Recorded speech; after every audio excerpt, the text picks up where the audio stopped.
Okay, ang trust rating and approval rating ni Sara Duterte or Vice President Sara Duterte bumagsak ang approval and trust rating ni Bongbong Marcos.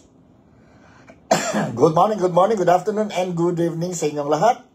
Ito po, si Nico. Once again, nandito po sa programa natin, Nick Talk, the Real Talk with Nico. And today is the start of a brand new month, and that is the month of April. And I am once again welcome each and every one of you kung nasaan man kayo, be it in Malaysia, be it in the Philippines, or be it elsewhere sa iba-ibang parte ng mundo. Lahat mga kababayan ko, mga Filipinos, mga kaibigan ko, ibang-ibang nationalities, I would like to say salamat pagi, salamat patang, and salamat malam to each and every one of you.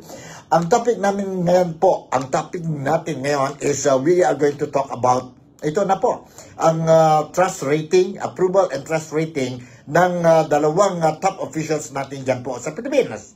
Dahil marami are expecting na something, may mga movements po of figures regarding ang trust and approval rating ng Presidente at saka Vice President following ano nangyari po dyan sa March 11 dyan sa Pilipinas kay former President Rodrigo Roa Duterte.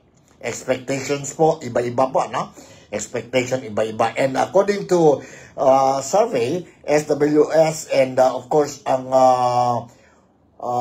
Publicus survey, na they did it March 15 and hanggang 20 po, with more than 200 respondents, na mayroon tayong resulta that I'm going to share with you po. And it is published, it was posted sa mga mainstream media dyan sa Pilipinas, as well as sa social media platform po, ang resulta ng survey.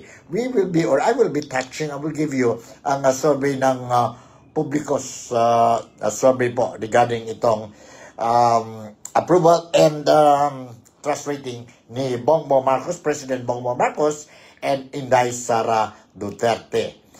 Timing ito po because mayroon na tayong mga busy na ang mga kandidato natin, both national and local, aspiring for elected position dyan po sa Pilipinas because of the coming, we are moving towards the May 12 ang midterm election.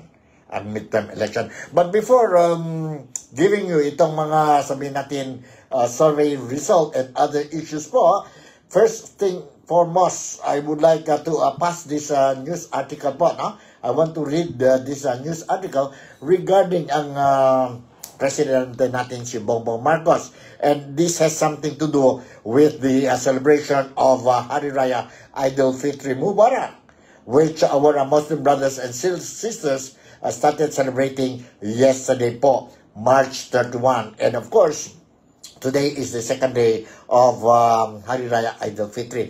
Dito sa Malaysia, yes, mahaba ito pong celebration natin. And it will continue until next week, ang mga celebration, open houses. Yesterday, nakumpisa na po ang first day of open houses sa mga kapatid natin sa Islam. And different kinds of visitors from all walks of lives, ang mga celebrants natin. Ang mga celebrants natin, they open the houses to the visitors, be it whoever you are. Kristiyano ka ba, Muslim ka ba, or Hindus ka, or any people who wants to go to the house and have a chit-chat and have some food. So that's how we celebrate, or we are celebrating the Hari Raya Idul Fitri. So this time around, I would like to give you first ang ang mensahe ni President Bongbong Marcos po sa Hari Raya Idul Fitri. Hari Raya Idul Fitri. Nandito po, I will give you this news po dahil importante din yun po. Alam na natin po, ang Pilipinas, ang dami tayong mga kapatid Muslim, Filipino Muslims, no? So, andito ang mensahe. Every year, lahat ng mga presidente, they are going to, normally will greet ang big occasions po sa mga celebrants. And yesterday, si Bongbong Marcos, during the celebration of Eid al-Fitr yesterday, President Bongbong Marcos called on the Muslim community to not forget our responsibility to one another. Sabi ni Bongbong, sa mga kapatid natin, brothers and sisters sa Muslim or sa Islam, do not forget our responsibility to one another. In his message, the President said Eid al-Fitr, the festival of breaking fast, or breaking the fast, is more than just a celebration, but rather a testament to Filipinos' desire for shared humanity, strengthening bonds of a family and friendship as well as unity. Beyond the values that the Ramadan emphasized, let us continue to be inspired to extend our hands in service, uplift those in need, and help find joy in those who seek it. Sabi ni Bongbong Marcos. Only through living with compassion and inclusivity can we appreciate and understand what Prophet Muhammad sought to accomplish, a life where harmony and love prevail upon us. Sabi ni Bongbong Marcos sa message niya. Meanwhile, ang Vice President natin, si Vice President Inday Sara Duterte, hope that Eid al-Fitr brings peace and happiness to everyone. May your prayers be accepted, your sacrifices awarded, and your lives blessed with love and prosperity. May Allah continue to guide us on the path of goodness and unity, sabi ni Vice President Inday Sara Duterte. For Senate President Francis Escudero, the celebration, Hari Raya celebration, is a time for thanksgiving, unity, and sharing blessings. These are values that transcend religion and should guide us in our daily lives. Apart from thanksgiving, it is my prayer that this day direct us towards peace, sabi ni Senate President Chis Escudero sa message na po. For former Francis Pangilinan, for his part, former Senator Francis Pangilinan, for his part, urged Filipinos to reflect on the Prophet Muhammad's call for compassion, kindness, and forgiveness, which transcend religious and cultural boundaries. And the House Speaker, Martin Romualdez, recognized the contributions of Muslim Filipinos to the country's development. We reaffirm our commitment to the policies that promote quality, respect, and opportunity for all. We will continue to support initiatives that uplift Muslim Filipinos and ensure that our rights and aspirations are safeguarded, Romualdez said. On our Muslim communities play a vital role in shaping our nation's future. Your commitment to peace and progress and nation building is deeply valued as we continue working towards an inclusive and harmonious society. Let us recognize the contributions of our Muslim brothers and sisters in fostering economic growth, cultural richness, and national unity. Si Romualdez added. Yan po ang mga top officials natin po sa Pilipinas extended their greetings and messages po sa mga celebrants ng Hari Raya Eid al-Fitr yesterday po dyan sa Pilipinas. And of course, hanggang ngayon, I believe, maski sa Pilipinas, continuing pa ang celebration ng Eid al-Fitr, Mubarak. Dito din po sa Malaysia, sa Kuala Lumpur, I noticed, I even attended some open houses dito po sa Kuala Lumpur, no? And maganda po, exchange of greetings, be it from what religion you came, and socializing, may mga foods tayo po, no? And happy moments happy moments, Hari Raya Aidilfitri. And today, ang government ng Malaysia, sa Sabado din, they will be organizing mga open house. And it will continue po. It will continue until next week po ito, no? And based on my experience dito sa Malaysia, just like the Chinese New Year, it will take a 15-day celebration dito din po sa sa Malaysia o dyan po sa Sabah, o where I belong, na ganon din po. Mayroon din mga open houses to be carried out or organized next week po. In fact, I received some invitations from my friends dyan po sa Sabah, sa Kota Kinabalu, requesting for my presence during their Hari Raya celebration po next week. Next week po. I'll see if I will be able to go to back to KK as soon as possible, dahil po mayroon pa tayong mga important things to look into dito po sa Malaysia. Sa Malaysia. Okay, now talking about ang topic namin, natin po, ang trust rating ni Bongbong Marcos, or President Bongbong Marcos and VP Sara Duterte. This I'm going to share with you ang footage. And at the same time, before I will conclude itong program natin po, April 1st ngayon. Now, I will again remind you kung sino-sino po ang mga kandidato dyan po sa probinsya ng Basilan. Yesterday, I touched on Sibugay, the province of Sibugay, and today I'm going to give you ang mga kandidato sa probinsya ng Basilan. But before anything else, ito po, I'll give you ang report that I managed to record. Ang report that I managed to record po regarding the trust or approval and trust rating of our two top officials po. Ang presidente, si Bongbong Ferdinand Marcos Jr. and si VP Sara Duterte. Nandito po ang resulta, nandito po ang sabihin natin ang news clipping that I managed to record para sa inyong lahat po. Nandito. Let's listen to this. Hold on, ha? Let's listen to this. Nandito po. Ng talakayan natin ay ang approval at trust rating ng dalawa nating pinakamataas na official ng ating bansa, ang Presidente at ang Vice Presidente. Mga kaibigan, narito ang resulta ng survey ukol sa approval rating ni President Bongbong Marcos Jr. Ang kanyang approval rating ay 19%. Kung ikumpara natin ang kanyang approval rating last quarter ng 2024, napakalaki ang bagsak nito dahil noong last quarter ng 2024, si PBBM ay may approval rating na 33%. 14% ang ibinagsak ng kanyang approval rating itong unang quarter ng taon.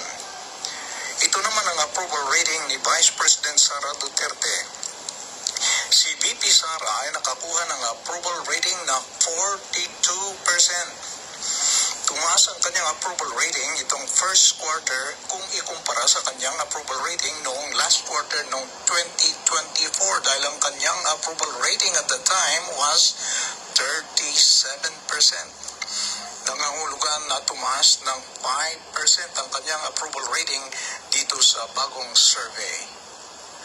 Pumunta naman tayo sa disapproval rating. Ang disapproval rating o hindi aprobado kay PBBM ay 57%. Tumaas ang hindi aprobado sa Pangulo kung ikumpara sa kanyang disapproval rating noong last quarter ng 2024. At the time, ang kanyang disapproval rating ay 38% lamang. Mas dumami ang hindi aprobado sa kanya itong first quarter ng 2025. Kaya kung titimbangin natin ang approval at disapproval rating ng Pangulo, lalabas ito na negative 38. Bagsak na bagsak dahil mas marami ang hindi aprobado sa kanya. Samantala, ito naman ang disapproval rating ng Vice Presidente. Ang kanyang disapproval rating ay 37%. Naging mas kaunti ang hindi aprobado sa Vice Presidente kung ikumpara natin ang kanyang disapproval rating noong last quarter ng 2024. Dahil noon, ang kanyang disapproval rating ay 38%. Mas kapaunti ngayon ang hindi aprobado sa kanya. Kung titimbangin natin ang approval at disapproval rating, lumalabas na positive 5% ang kinalabasan. Nangahulugan na mas marami ang aprobado kaysa hindi aprobado kay VP Sara. Hindi kagaya kay President Marcos na negative 49. Ito ang comparison ng approval at disapproval rating ni na President Bongbong Marcos Jr. at VP Sara. Yan po, narinig niyo po ang approval and disapproval rating ni Bongbong Marcos at saka ni VP Sara. Ha? Yan po. And apparently, nakita natin po, medyo nag-drop ang approval rating ni Bongbong Marcos, and ano din yan po ang disapproval rating ni Bongbong Marcos po mas lalo din bumaba. And on the contrary, si Inday Sara Duterte, ang Vice President natin po, tumaas and okay din ang approval rating ni VP Sara. Now, let's talk about the trust rating. Tapos na yan kanina ang approval rating. Now, let's talk about the trust rating ng dalawang top officials natin po. Let me share with you itong trust rating nila, ang report po. Nandito, let's listen to this. Bumagsak din ang kanyang grado.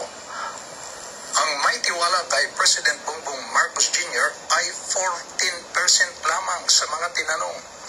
Noong nakarang last quarter ng 2024, siya ay may trust rating na 23%. Itong first quarter ng 2025, 14% na lamang ang nagtitiwala sa kanya. Halos kalahati ang ibinalta ng may tiwala sa Pangulo. Sa mga walang tiwala o mababa ang tiwala kay PBBM, 63% ang nagsasabing mababa o walang tiwala sa Pangulo. Dumami rin ang mga walang tiwala o mababa ang tiwala nila sa President kung ikumpara natin ang kanyang rating noong last quarter ng 2024, because at the time, ang kanyang trust rating ay 44% lamang. Kaya kung titimbangin natin ang may tiwala kontra sa walang tiwala o mababang tiwala na rating ni President Bongbong Marcos Jr., ang kanyang grado ay negative 49.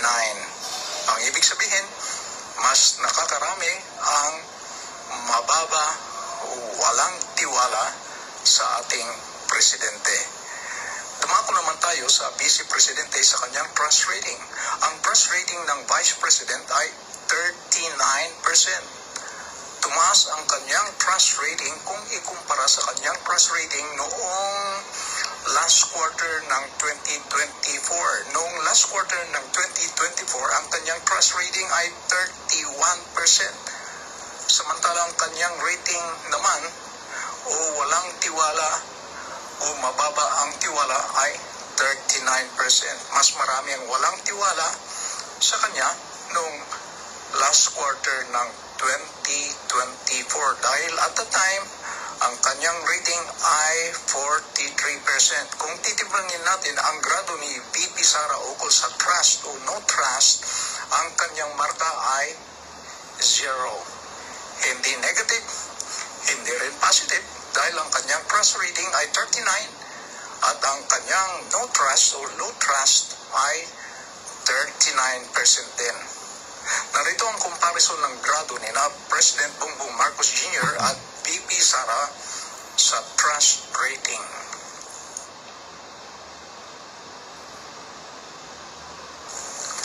Mga kaibigan, meron ba kayong opinion o pananaw sa nasabing survey? Please leave your comment. Alright, yun po ang approval and trust rating ni Bongbong Marcos Jr. and ni Inday Sara Duterte ang presidente and vice president natin respectively. So obviously nakita natin po medyo bad news ito po sa mga supporters, followers ni BBM. And magandang itong news para doon sa supporter ni Inday Sara Duterte or FPRRD, former President Rodrigo Roa Duterte. So, survey lang yan po. It's a survey and it will just guide us po. Mayroon din mga poll survey na lumabas na po. And nakikita natin po, iba-iba ang mga resulta when it comes to sino-sino nakpasok sa Magic Club po sa Senado. Sa Senado. But this survey I showed to you, dalawang tao lang yan po. Dalawang tao lang yon. Ang presidente at saka ang vice president. And yan, narinig ko rin yun, nakita ko rin yun na ang kung may ambisyon man si Speaker, si Speaker Martin Romualdez or Representative Martin Romualdez po, medyo nothing is happening sa niya, trust and approval rating po. Nandyan lang po siya sa either 1% or negative 1% po. So, if I were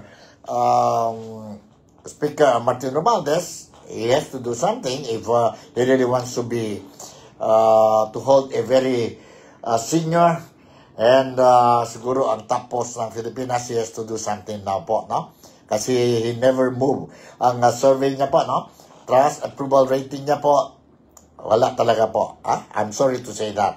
Anyway, okay, let's talk about ICC. Let's talk about ICC po. Now, I'll give you a report by GMA si Marisa Umali po about the updates regarding ang kaso ni Tatay Digong dyan sa ICC. And nandito po, let's listen to this. Let's listen to this. Hold on. Hold on. Okay. Ito ang latest natin po nakuha. And I think it's only but proper para sa inyo po to or I will share this news sa inyong lahat po. Nandito. Hold on Hold on. Igan, pasado nas 12 na nga ng ating gabi ngayon dito sa the Netherlands at naniniwala ang kampo o yung defense team ni dating Pangulo Rodrigo Duterte na mapagbibigyan ng International Criminal Court oras na humiling sila ng interim release para sa dating Pangulo. Binigyang diin ng lead counsel na si Attorney Nicholas Kaufman na karapatan ni dating Pangulong Rodrigo Duterte na mapalaya habang iniimbestigahan pa ang kaso. Hindi naman daw kasi siya magiging banta kahit mapalaya muna. The first of which is the risk of flight. The second of which is the risk of interference of witnesses with the evidence, and the third of which is the risk of continuing crimes. None of those factors exist in the present situation, so there is a right for Mr. Duterte to be released. Hindi man masabi kung kailan ihahain, tinatrabaho na raw nila ang paghiling para sa interim release. Sabi pa ni Kaufman, kukumbinsihin nila ang pre-trial chamber judges na walang jurisdiksyon ng ICC sa kaso dahil naging epektibo na ang withdrawal ng Pilipinas sa ICC bago pa masimula ng investigasyon. But there is a compelling argument that the court cannot exercise its jurisdiction over the Philippines situation. And it's a live issue. It's an issue which has been through the Philippines courts. It's an issue that's been through the ICC as well. It is a compelling argument. It's an argument that the defense have raised. This is something that has been argued over the last number of years. Sinisika pa naming punan ng pahayag ang prosekusyon kaugnay nito, pero dati na nilang iginiit na pasok pa rin ito sa jurisdiksyon ng ICC. Maging ang International Criminal Court, sinabing meron silang jurisdiksyon sa mga krimeng naganap bago kumala sa Pilipinas sa Rome Statute. So the court's jurisprudence has already indicated that the ICC retains jurisdiction even after the withdrawal of a state, but only for the crimes that are alleged were committed during the period when the state was a state party to the ICC Rome Statute. The withdrawal does not affect these obligations and this jurisdiction of the ICC. Ayon sa depensa, kung kakatigan ng mga hukom, hindi na raw magkakaroon ng confirmation of charges hearing sa Setyembre. Ngayong araw lang uli nakadalaw sa kulungan si Kaufman.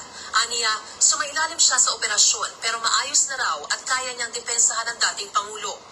Matagal na raw kilala ni Kaufman ang makakatunggali sa korte na si ICC Prosecutor Karim Khan na dati na niyang pinuri bilang isang mahusay na abogado.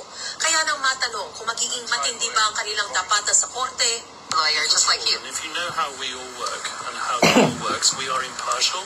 We are officers of the court. My duty is to do my absolute best for Mr. Duterte, and I hopefully will ensure his acquittal. Mr. Khan's duty is to ensure that justice is done, and I trust that he will do that. Nagpapasalamat naman si Duterte sa mga sumusuporta sa kanya, kasabay ng pakiusap na huwag nang makialam sa kaso. There was a huge outpouring of support and love both in the Philippines and here in the Netherlands. And that has touched him. He's been made aware of it, and he's very grateful for that. The family want to make it clear, and he endorses this, that there should be no interference in the judicial process. The politics is one issue. There should be full respect for all participants in that process, the prosecution, the defense, and the victims' counsel, who will make their submissions in due course.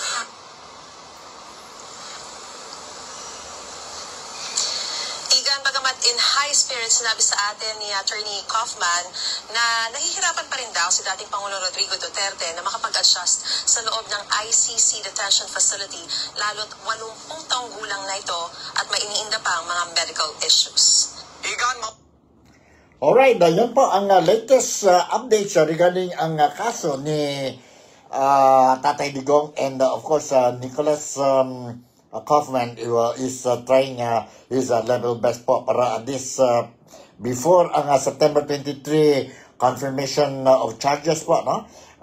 Trial ba yun, or hearing na baka ang petition niya to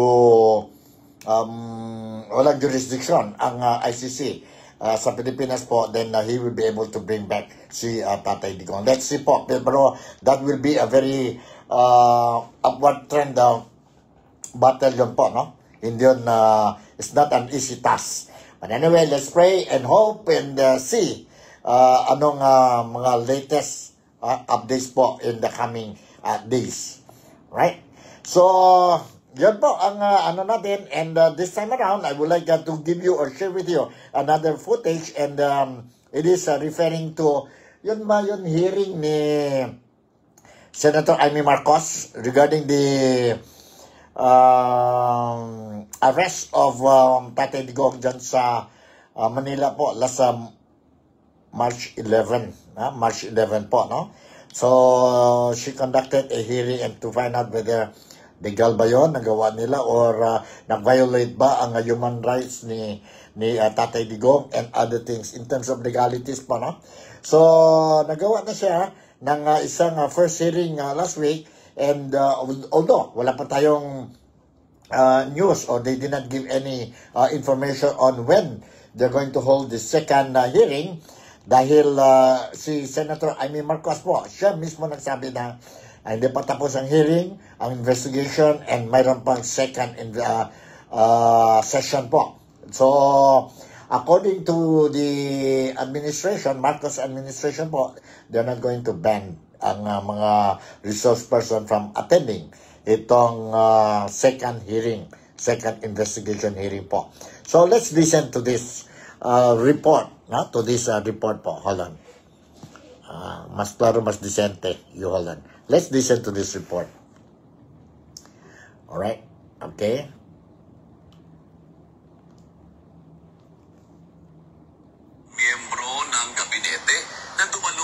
Hold on. Balik natin ulit, ha? Balik natin ulit. We start from the very beginning. Alright. Nandito po. Iginiit ng Malacanang na hindi pipigilan ang mga miyembro ng gabinete na dumalo sa mga pagdinig ng Senado. Partikular na sa isasagawang pangalawang hearing hinggil sa pag-aresto kay dating Pangulong Rodrigo Duterte. Ayon kay Palace Press Officer Yusek Claire Castro, handang tumugon sa mga katanungan ang mga opisyal sa Executive Department kaugnay sa nasabing issue. natin ng mga nakaraang araw, hindi naman po pipigilan ng Pangulo ang mga cabinet members or secretaries kung sila man po ay ipapatawag. At dapat nga naman tugunan kung ano mo ang mga katanungan na ibibigay sa kanila, provided po na ito ay hindi naman mag-violate na executive privilege. Yun naman po.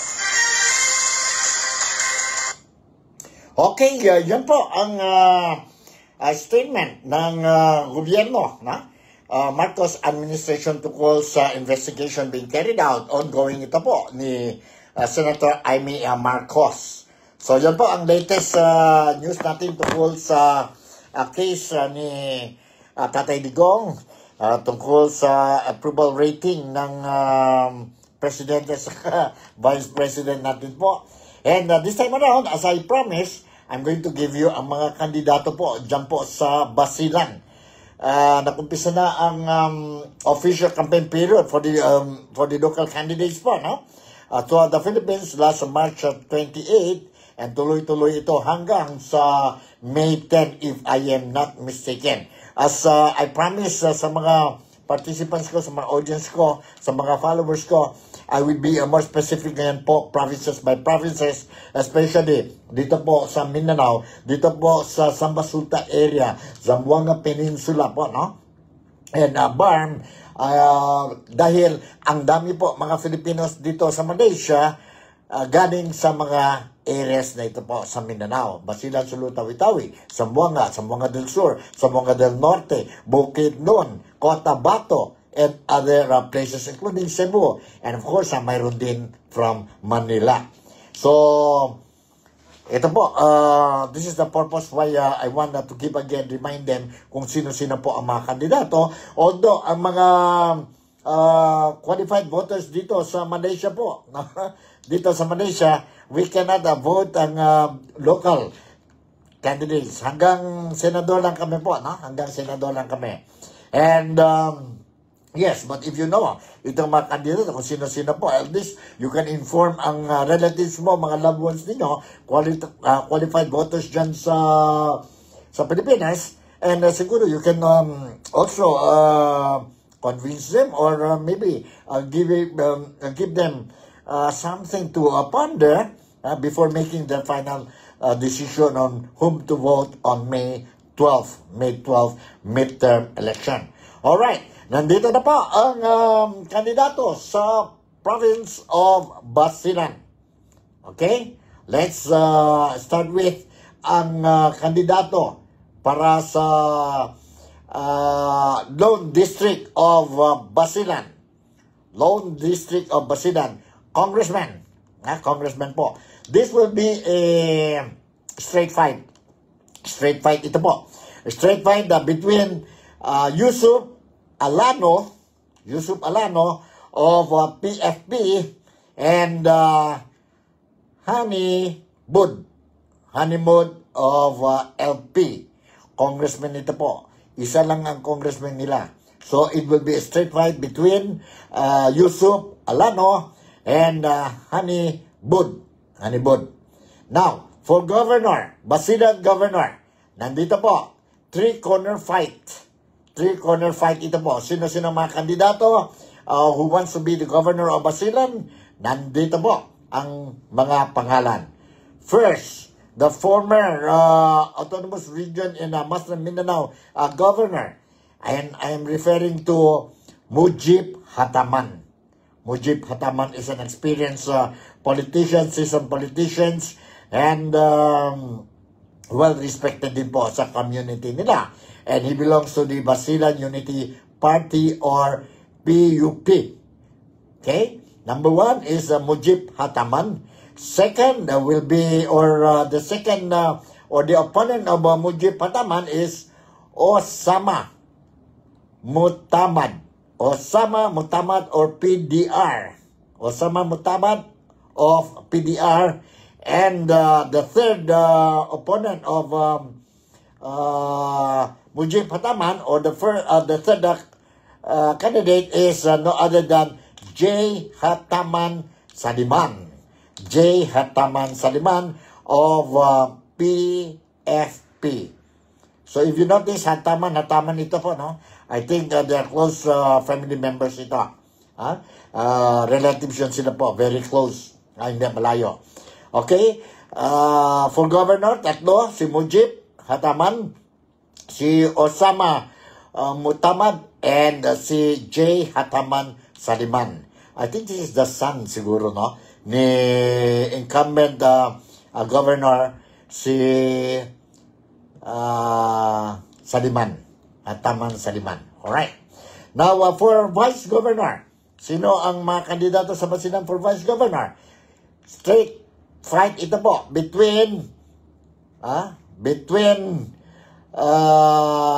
Jim Hataman Saliman. I think he's the incumbent na governor and he's going down as vice governor and putting up ang anak niya po, if I'm not mistaken, to be the governor. Si Jim Hataman Saliman. And ang kalaban niya po is Alsat Satar o BUP. Si Jim belongs to the party of PFP and itong si Alsat Satar is BUP. Alright. Kandidato for board members District 1. Candidate for board members District 1 dyan sa Basilan. We have 9 of them. We have Ramli Amping. We have Alan Richie Luis Biel. We have Bimbo Eping. We have Pata Hajirul. Nur Hakimin. Amin Hataman. Alet Ismail, Faidar, Jafar, and Nasser Salain. Again, candidates for board members of District 1, we have Ramli Amping, Alan Richie Luis Biel, Bimbo Eping, Pata Hajirul, Nur Hakimin, Amin Hataman, Alet Ismail, Faidar, Jafar, and Nasser Salain. For District 2 board members, here are the candidates. Ilan sila po? All of them, 11. Nandito po ang mga kandidato for District 2 board member in Basilan. Norin Akbar, Miko Asarul, James Dinil, Ronnie Hantian, Johan Hataman, Marwan Hataman, Najib Hataman, Kasim Idris, Nurkan Istarul, Shing Jalil, and Kimar J. Sakalahul. Alright? Okay. I will repeat. The candidates for board members of District 2 are as follows.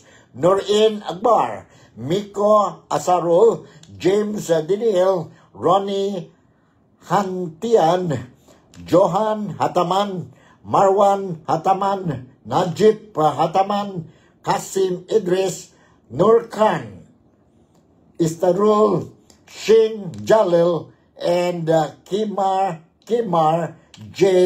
Sakalahul. Alright, yun po.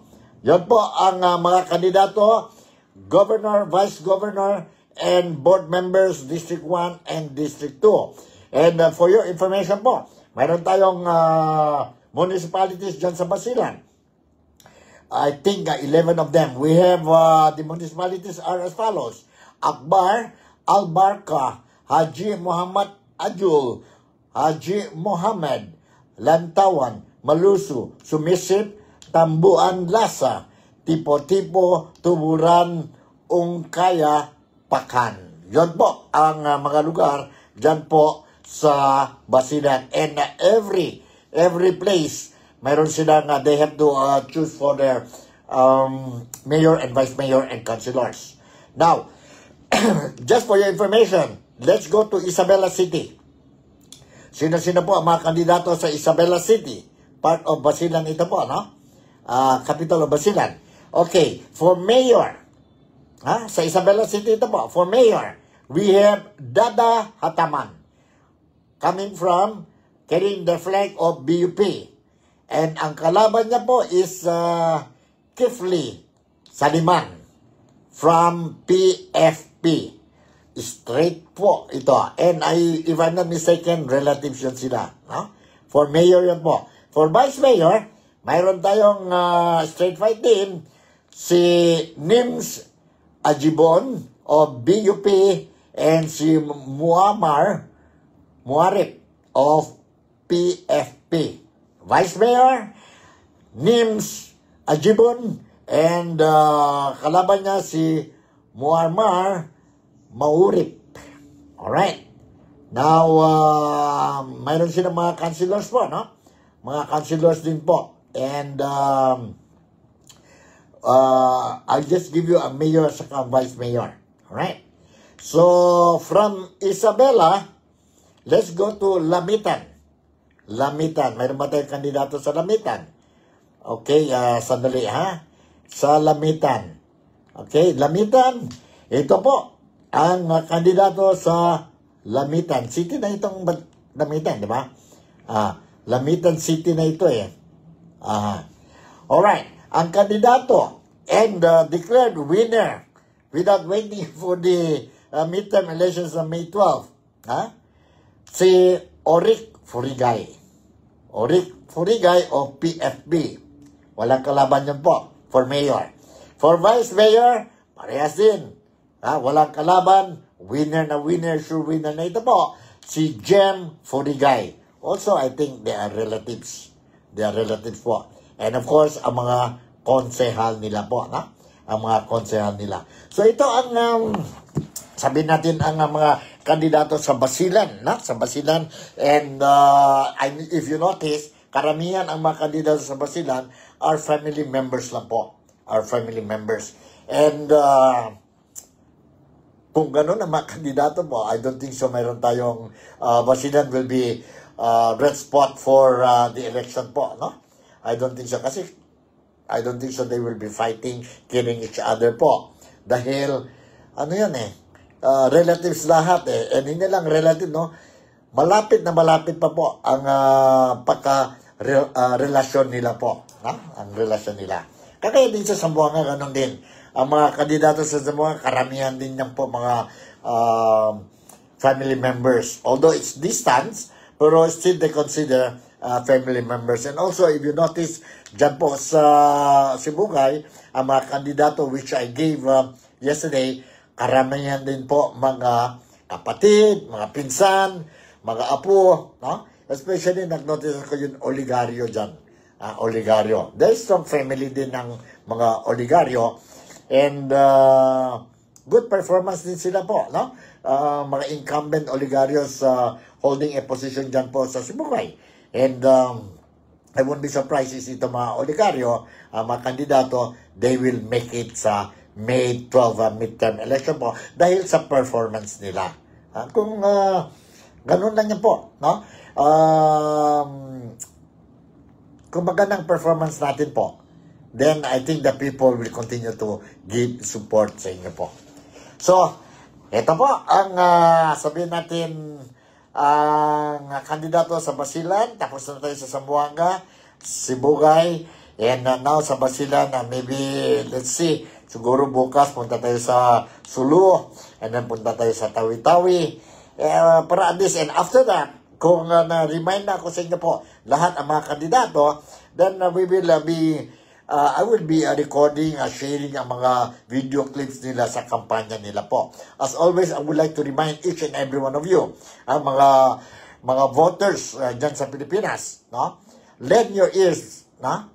Give time to listen ang mga speeches, ang mga salita ng mga kandidato mo during forum, during debates kung mayroon, during ang campaign sorties nila po.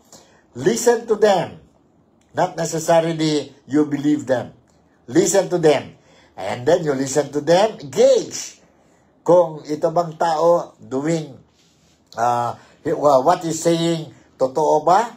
Or is another a bluff to lure ang support sa atin? Or ano? And then, have a look a little bit ang background nila, family background nila po. Importante yun po. No? Especially itong mga incumbent. Go back sa ano nila, performance nila po. Hindi lang dahil they're giving you t-shirts, they're giving you food, they're dancing, they're throwing mga items para sa inyo po. And then they will be dancing, entertaining nyo po. Then boto na tayo. Tapos na yun, panahon po. No? I believe ang mga Filipino voters ngayon has matured. Matured na tayo ngayon po. And it's not easy. May election na tayo po. Very good example po.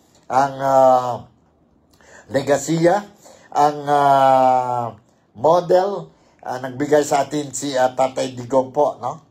Yan klaseng mga leadership po. Kung mayroon yun na isang kandidato po, then put him there. Put him there. Then I would like to say something also before I will conclude po. No? Kailangan din ang Zamboanga City. Kailangan, kung pwede, dalawa tayong congressman. No? Mayroon na tayong congressman District 1, congressman District 2. If we can put another one, para at least tatlo na sila sabihin natin, look after ang Zamboanga City. At saka may mga pondo sila po. Pero dalawa lang man daw ang qualified congressman sa Zamboanga kasi dalawang distrito lang tayo. Pwede rin tayo po magiging tatlong congressman dyan sa House of Representatives. If we are going to support ang ating kandidato from Zamboanga, from Zamboanga City po, Viviente de Zamboanga, from Zamboanga City kayo, no? Si Rolando Rolly Ledesma Makasait po. He is the first nominee sa party list nila po. Yon SSS GSIS pensionado ba yun? Ano? Basta you just remember SSS GSIS party list. Si Rolly Ledesma Makasait, taga Zamboanga po. A good material po para sa atin.